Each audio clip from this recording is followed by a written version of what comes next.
Bienvenidos una vez más a Rompiendo Esquemas. Aquí estamos con un invitado muy especial y nos vamos en directo porque le vamos a preguntar de una vez, ¿quién es usted? Muy buenas tardes.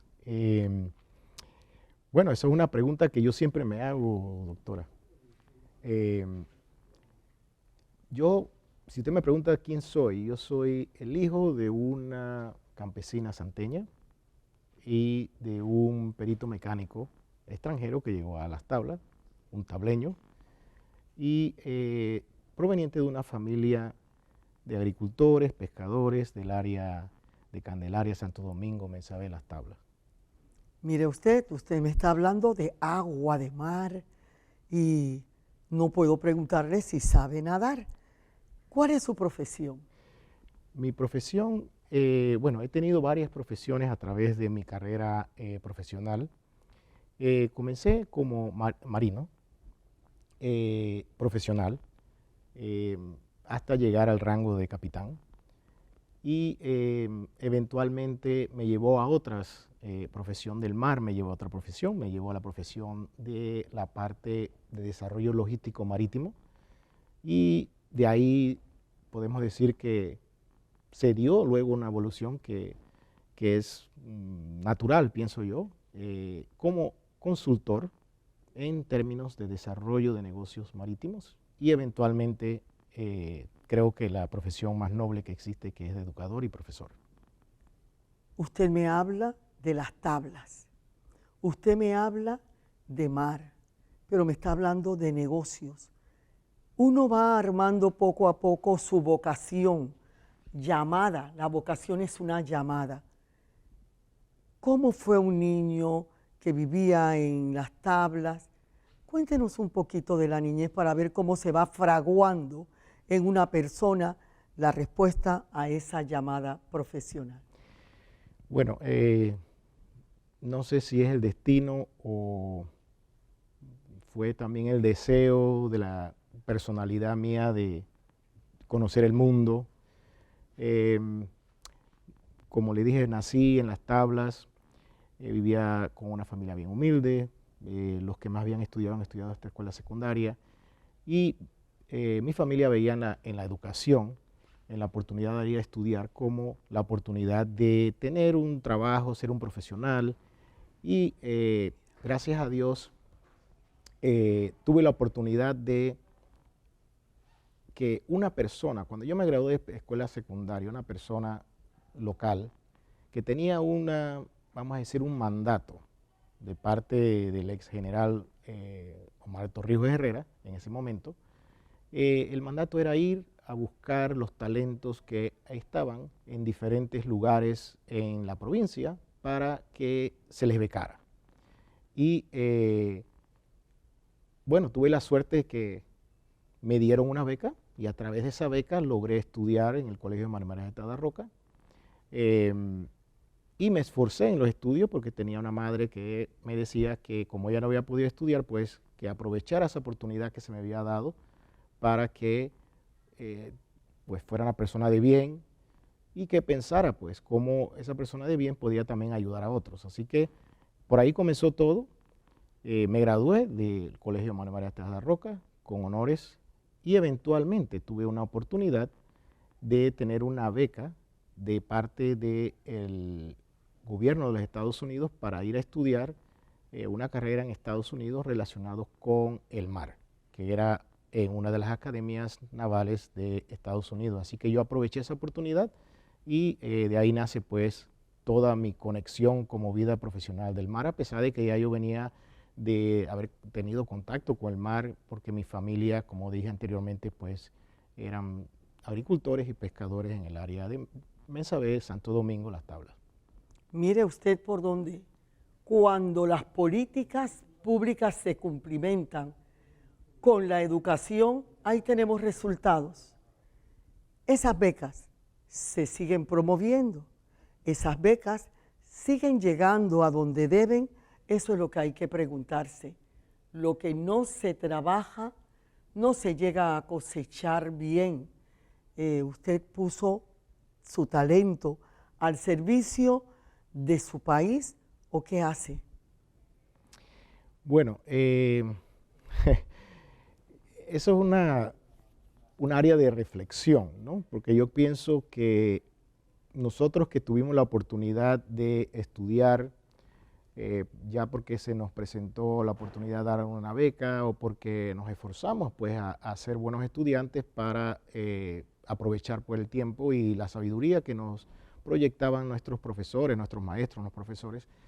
Em, Pienso que todo profesional debe tener esa, vamos a decir, no quisiera decir una obligación, pero ese compromiso con la sociedad, en el cual el profesional no se debe dedicar simplemente a la parte de ser el mejor en su profesión, sino también inspirar a otros talentos que quizás son mejores que él, y causar ese efecto en la sociedad. Y yo le pregunto, ¿cómo le fue en Estados Unidos? ¿A dónde fue? En fin, cuéntenos un poco, que queremos ver cómo puede crecer una persona hasta llegar a tener un resumen como el de usted. A ver. A ver, bueno, eso fue interesante porque yo prácticamente me fui directamente de las tablas a Estados Unidos. No pasé por la capital de Panamá, sí había venido un par de veces a la capital de Panamá y pasar de un pueblo tan pequeño como Las Tablas, la máxima, vamos a decir, ciudad en la área del Azuero, en ese momento era Chitré, y llegar a un lugar donde habían más de 45,000 estudiantes, la ciudad, porque me mandaron directamente a la ciudad de Baton Rouge, en Luisiana, donde fue la primera, vamos a decir, el primer lugar donde aterrizamos nosotros para aprender inglés. Y bueno, era toda una otra cultura, diferente comida, el lenguaje, teníamos una limitación en el lenguaje desde el punto de vista de hablar y escuchar y entender, no así del escrito. En escritura éramos buenos en inglés en ese momento, pero teníamos esa dificultad. Al inicio no fue fácil a pesar de que estaba muy bien organizado el programa de becas. Este programa de becas se llamaba el Programa de Becas para la Paz de Centroamérica, sponsorizado por el gobierno de los Estados Unidos. Al final uno tuvo que adaptarse, tuvo que tener vamos a decir, la habilidad de adaptarse a un ambiente diferente sin dejar de ser lo que uno es, ¿no? Fue una experiencia interesante. De ahí pasé directamente a una academia naval militar mercante en Massachusetts, la Academia Naval de Massachusetts, Massachusetts Maritime Academy, así se llama en inglés. Y ahí era un ambiente completamente diferente, porque ese era un ambiente militar, muy difícil al inicio, muy difícil. Habían problemas, obviamente, del hecho de que nosotros éramos latinos, no hablábamos bien el inglés. En ese sistema militar, de disciplina militar, pues eso se podía tomar como lo que hoy se llama bullying, ¿no? Éramos víctimas del gran bullying.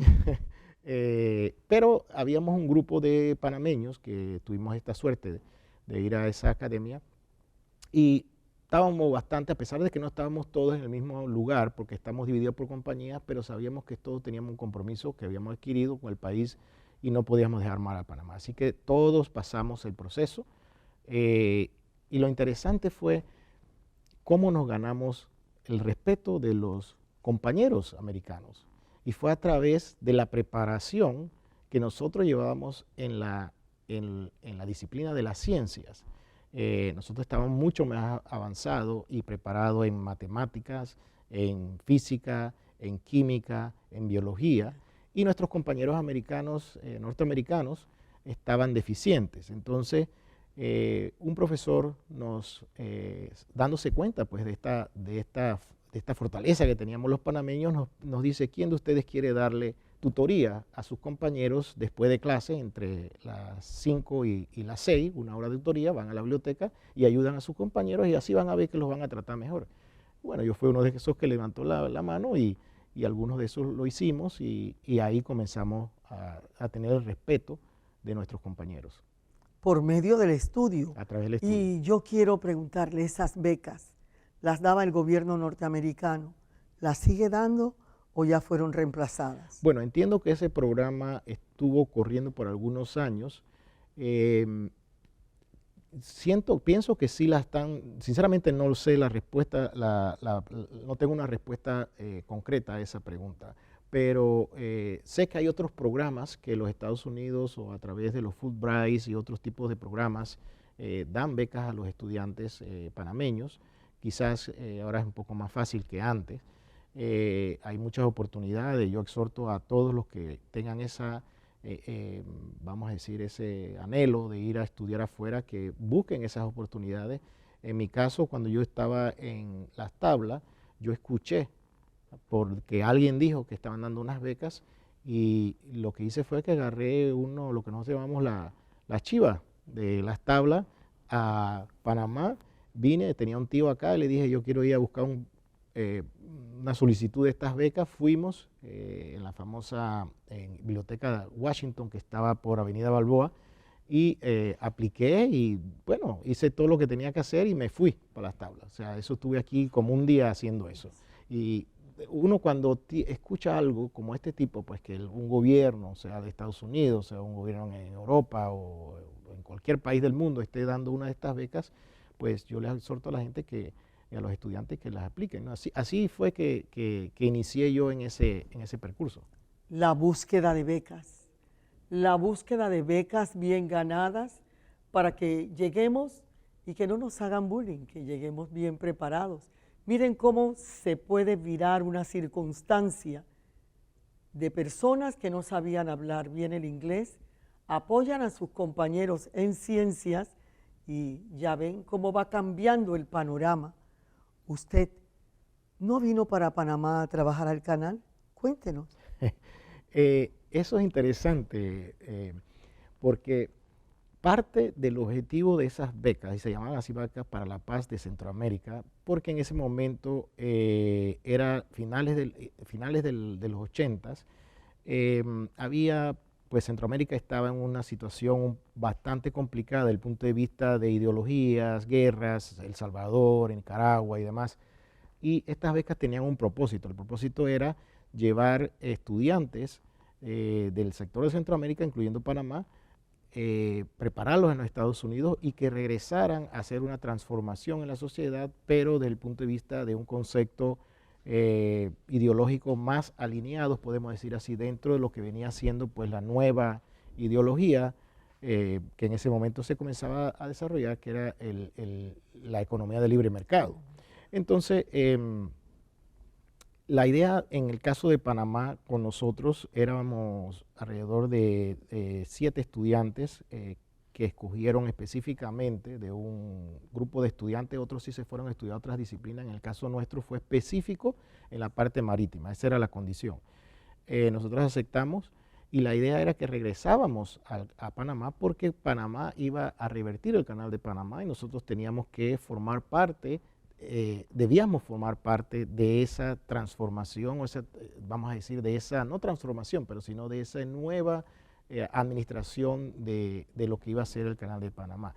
Y en mi caso yo decidí continuar a navegar porque me gradué de la Academia Naval de Massachusetts, me gradué con honores, fui el primer puesto de honores de mi clase en 1992 y tuve la oportunidad de comenzar a trabajar con una empresa que en ese momento era muy prestigiosa, la empresa DuPont, tenía un sector marítima y me fui por el gusto de navegar, pues. Entonces, vamos a ver hacia dónde continuó esa navegación, porque ahora nos vamos a una pausa.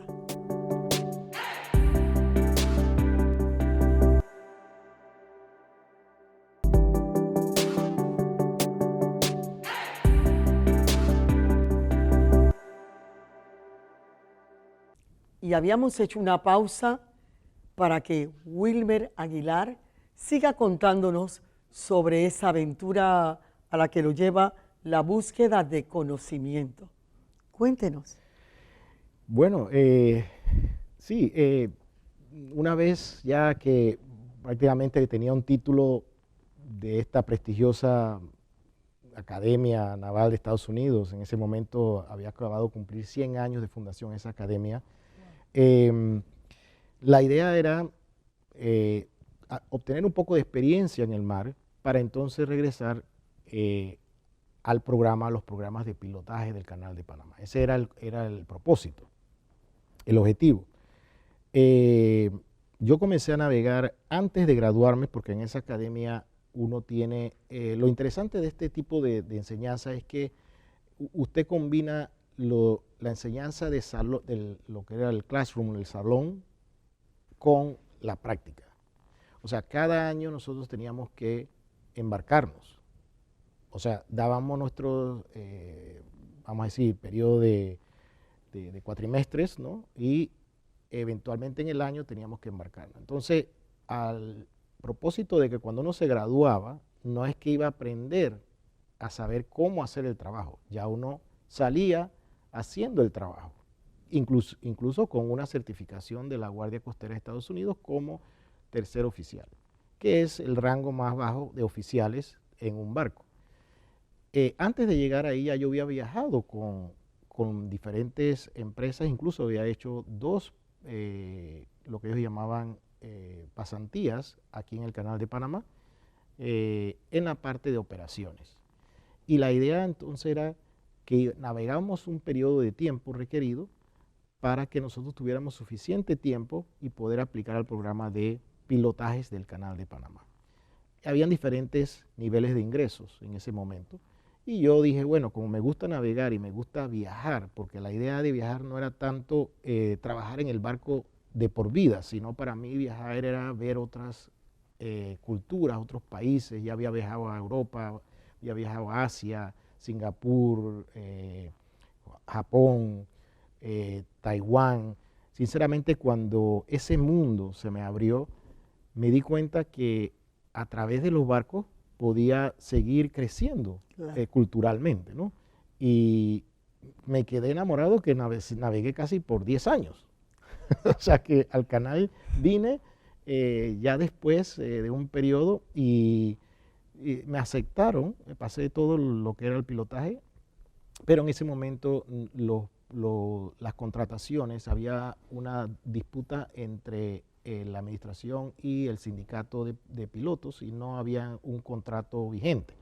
Y eso tuvo un periodo, si no me equivoco, de más de un año, año y algo, y en ese periodo yo decidí hacer una maestría para ir a avanzar mis conocimientos porque sentía que era lo debido en ese momento y fui a hacer a Reino Unido una maestría en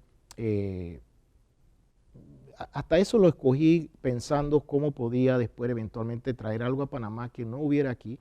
Y tomé una maestría en políticas marítimas, pero con una especialización en desarrollo de puertos y administración de puertos y logística. Estamos hurgando la vida de una persona que se ha preparado y siente compromiso con nuestro país. Hoy en día a veces los jóvenes piensan que la brújula marca hacia otra parte que no es el norte y entonces tenemos problemas de gente que no quiere estudiar, problemas con muchachos que abandonan los estudios porque piensan que no van a llegar. Y Panamá necesita gente que llegue y que ayude a otros. ¿Usted también estudió en el Reino Unido? Así es. Yo, como estaba en el periodo de que ya había pasado el examen práctico para piloto del canal, y como estaba esperando a que el contrato se formalizara, que se llegara a ese acuerdo colectivo entre la administración del canal y los pilotos, entonces dije, ¿qué me voy a quedar haciendo? O sea, ¿me voy al mar otra vez o me voy a estudiar? Me fui a estudiar. Estando en el Reino Unido, escogí esa universidad porque, y esto es algo que yo inclusive a nuestros estudiantes, que eventualmente hablaremos de eso, el trabajo que hago hoy en día en la USMA, les digo siempre, cuando uno va a hacer algo, lo tiene que hacer por vocación porque uno le gusta hacerlo y debe tener pasión para eso. Y además de eso, debe asociarse con los mejores. Y lo que hice fue que investigué y descubrí que esa universidad era una de las mejores de Europa en ese momento, en la Universidad de Gales, en Cardiff, en el Reino Unido. Pero más que eso, no era, más que eso, lo más importante era que la persona, que era una de las personas que estaba prácticamente a la vanguardia de la consultoría en la industria que se estaba desarrollando a nivel mundial en la parte portuaria, el profesor, el doctor Brian Thomas, que escribía los libros, asesoraba a las Naciones Unidas, asesoraba a la Organización de Trabajo Mundial, o sea, él era, y asesoraba a las empresas que en ese momento estaban creciendo. Mi aspiración era dar clases con él, tratar de conseguir dar una clase con él y tener un contacto con él para aprender de él, ¿no? Y gracias a Dios lo pude hacer. Y al final me hice amigo del señor. Y estuvimos haciendo inclusive hasta unas investigaciones en el programa interesantes, y como él venía también del mar, había navegado y había hecho ese curso de vida, pues me tomó un poquito de cariño y a través de él pude hacer otras cosas que eventualmente me llevaron a trabajar en Hong Kong y vivir en Hong Kong. Ese Hong Kong de ese tiempo, ¿qué le enseñó? ¿Usted estaba en China o estaba en Inglaterra? Cuénteme. Esa es buena pregunta. Yo llego, la primera vez que yo fui a Asia fue en el año del 91. En ese entonces era cadete, fui con una empresa muy reconocida a través de lo que es la containerización en nuestra industria marítima, que era la Sealand. La Sealand buscaba, tenía una buena relación con nuestra universidad en Massachusetts y buscaba cadetes y talentos, y nos llevaba a quedarnos 2 o 3 meses a bordo de las naves y hacíamos un recorrido, y yo hice ese recorrido con ellos desde Washington en Tacoma, en Estados Unidos, y fuimos hasta Singapur, regresamos pasando por Taiwán, por Japón y demás. Y Hong Kong incluso, ya había estado en Hong Kong. Y a mí me impresionó fue esa impresionante eficiencia de Hong Kong. Yo lo vi también en Japón, pero no lo vi tan marcado en un lugar tan pequeño, muy familiar como con Panamá, pero llevaban una eficiencia, todo funcionaba, el servicio, los edificios, cómo los construían y demás. Y inclusive también el sector nuestro del puerto, cómo el barco llegaba inmediatamente, era atendido, la eficiencia, era impresionante. Me monté por primera vez en un metro, que el metro de Hong Kong, el MTR que llaman allá en Hong Kong, y eso era todo ordenado, todo limpio, todo ordenado. Y la gente andaba en lo suyo, cada uno andaba en lo suyo. Y pues yo en ese momento no lo sabía. Estamos hablando aquí del 91. Y era que la gente estaban pensando que en el año, antes del año 2000, el 98, 97, 98, iba a pasar Hong Kong de ser británico a ser, bueno, iba a pasar a China, ¿no? Ese era el trato que había. Y entonces ellos estaban tratando de acumular todo lo que podían porque no sabían qué había después, ¿no? Entonces yo llego la primera vez a Hong Kong en ese periodo. Después voy en el 2000 ya para trabajar en Hong Kong. Fui reclutado a través de este contacto del doctor Brian Thomas en Cardiff. Él era asesor de la empresa Hutchison Port Holdings, que eventualmente habían acabado de hacer una inversión en Panamá para invertir en los puertos de Panamá. Y entonces yo entro en ese nuevo Hong Kong, un Hong Kong que ya había pasado de las manos británicas a, vamos a decir, a la administración de China Popular. Pero sinceramente la gente continuaba igual como en la parte antes del 90. No había muchos cambios. Y ahí estuvimos hasta el año 2008. Hasta ese año usted vive en un mundo en China, un mundo oriental, pero muy sofisticado porque también era muy inglés. ¿A dónde va luego? Cuénteme. Bueno, antes de ahí, salir de Hong Kong, porque ahí estuve desde el año 2000 hasta el 2008.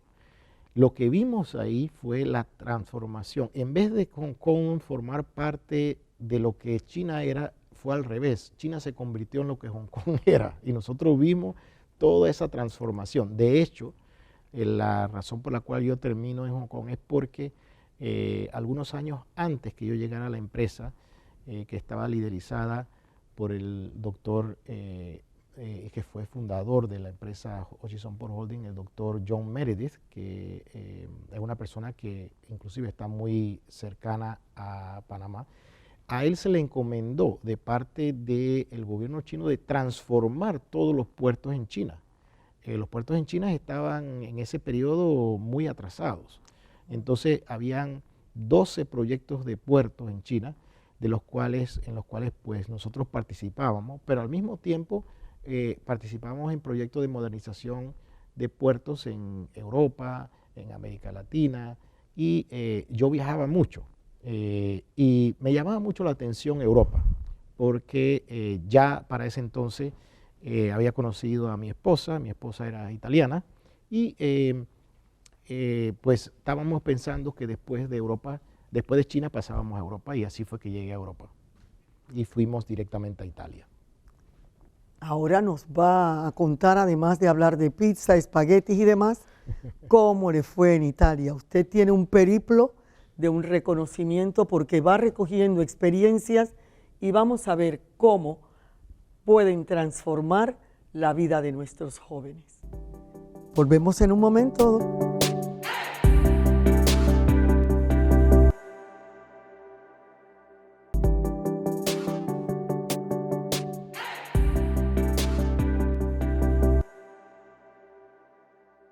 Hemos vuelto con la esperanza de que todo el que está viendo Rompiendo Esquemas en el día de hoy vea a un chico corriendo por las tablas, yendo a Mensabé, mirar el mar, soñar con él, ganarse una beca y luchar porque esa beca se volviera realidad en conocimientos.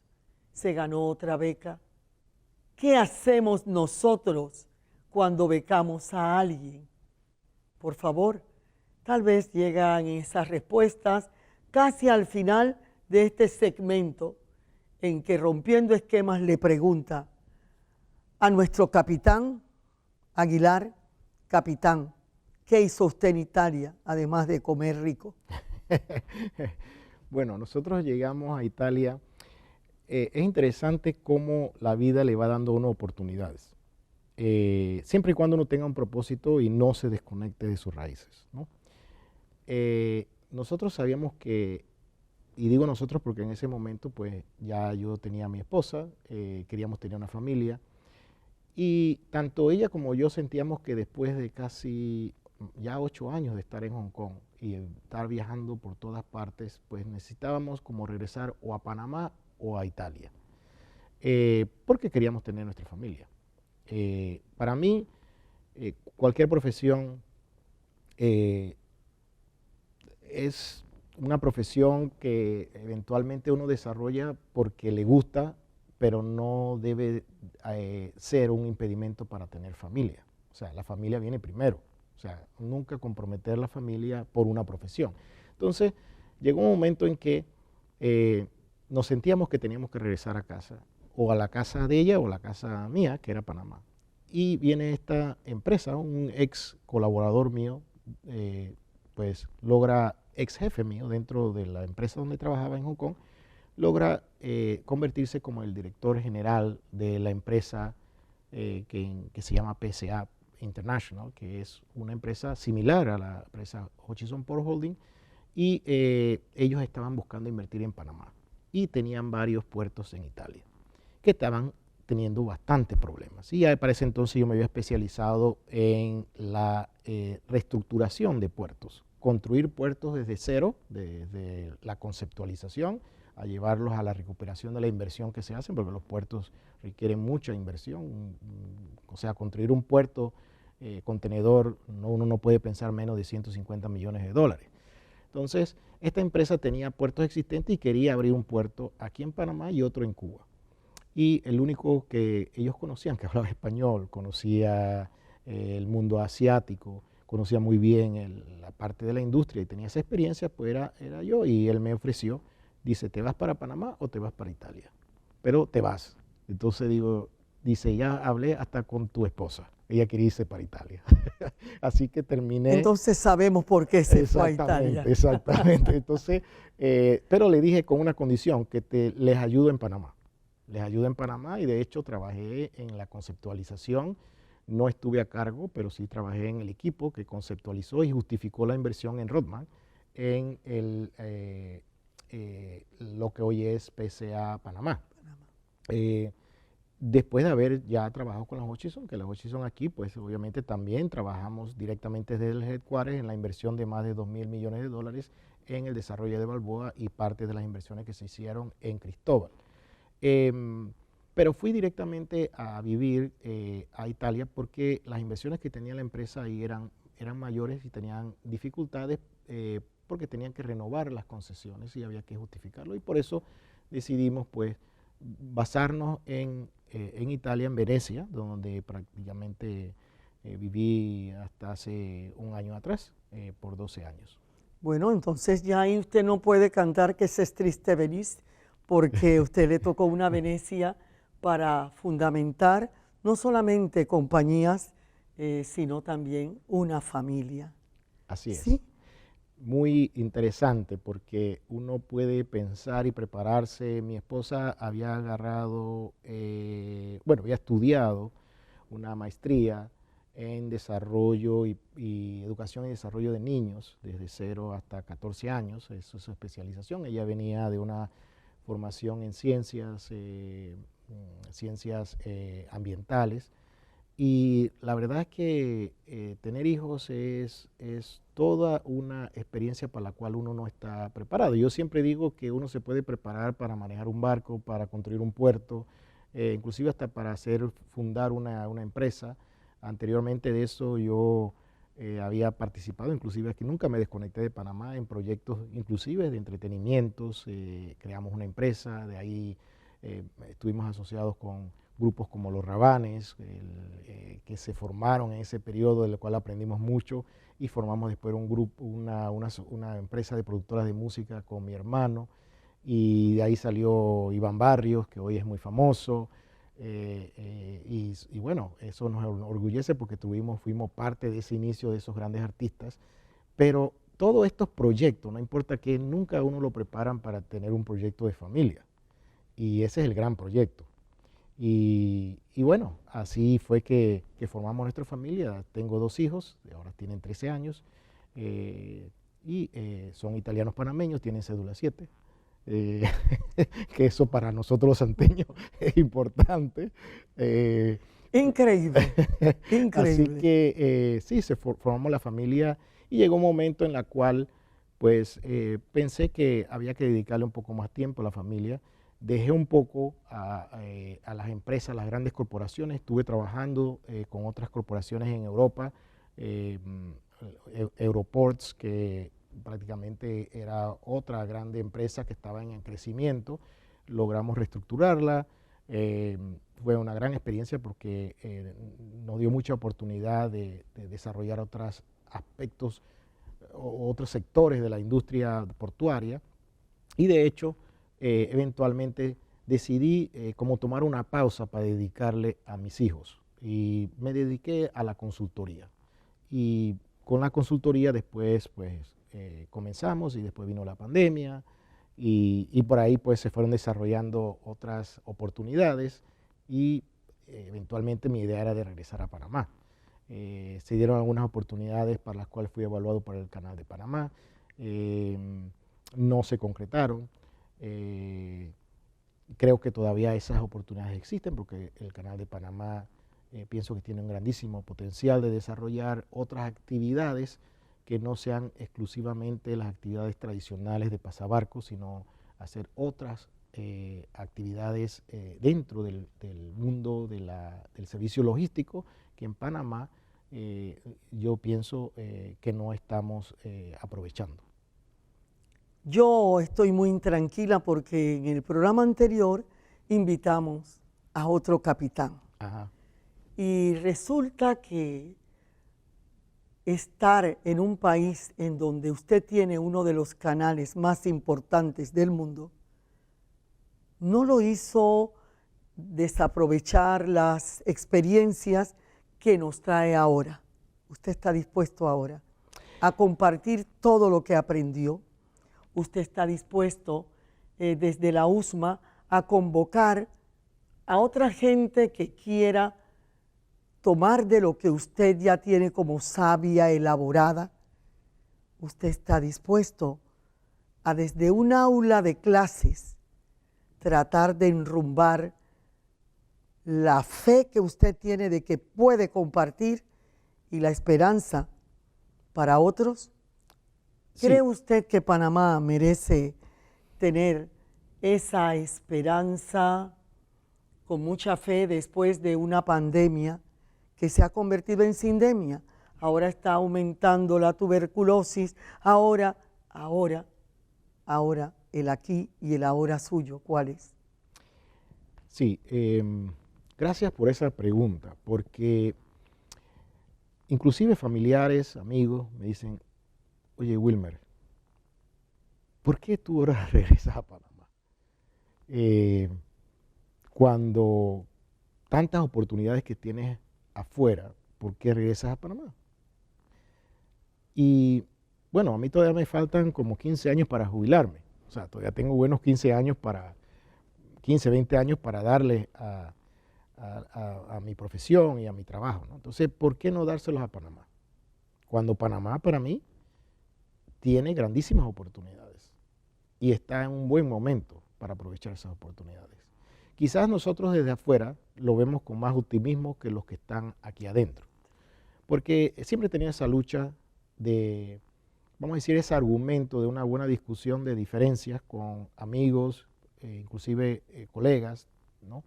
De la industria, que a veces nos parece que nos ponen como si fuéramos ingenuos. Y no es eso, sino es que nosotros desde allá afuera hemos visto grandes transformaciones, como yo lo vi en China, un país de 1.300 millones de habitantes, que fue transformado y sigue siendo transformado a una velocidad espantosa, porque existe una visión, existe una disciplina y existe un plan. ¿Okay? Yo pienso que a Panamá le falta ese plan.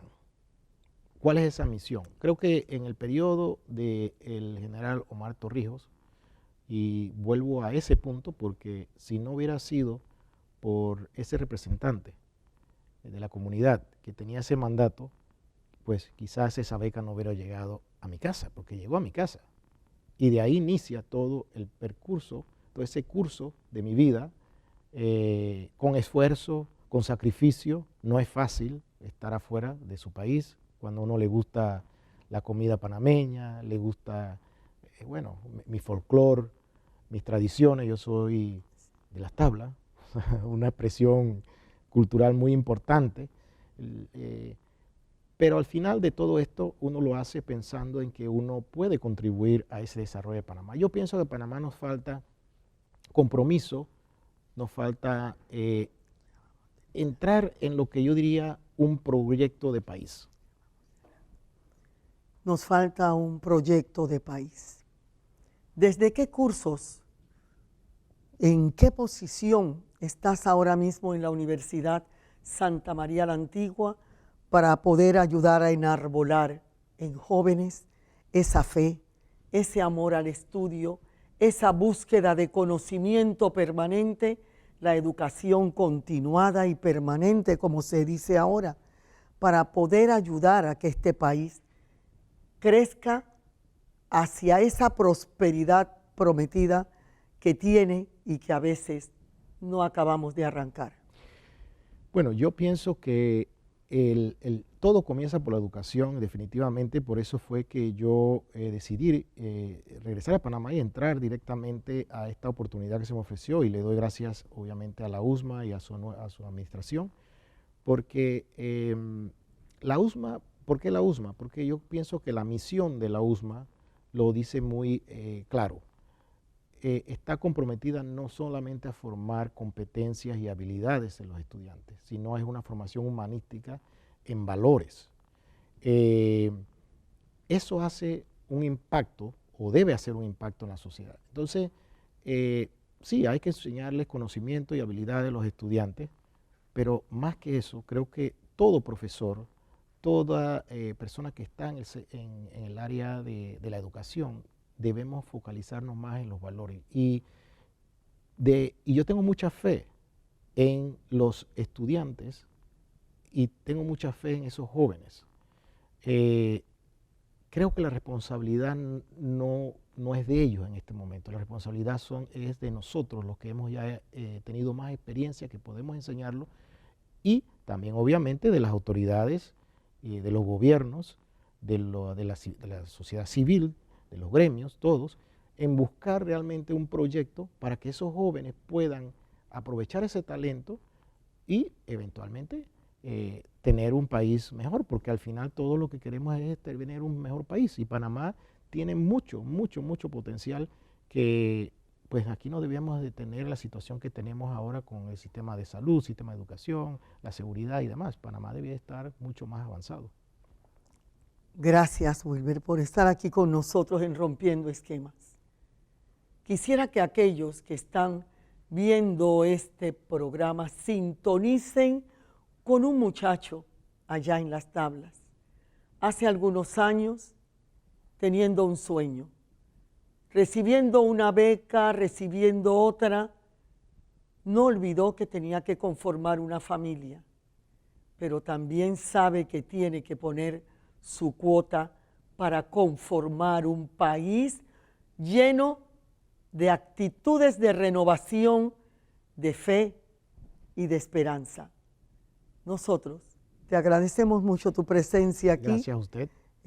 Ojalá que logren sintonizar los adolescentes, los jóvenes, los universitarios y los que no han llegado aún.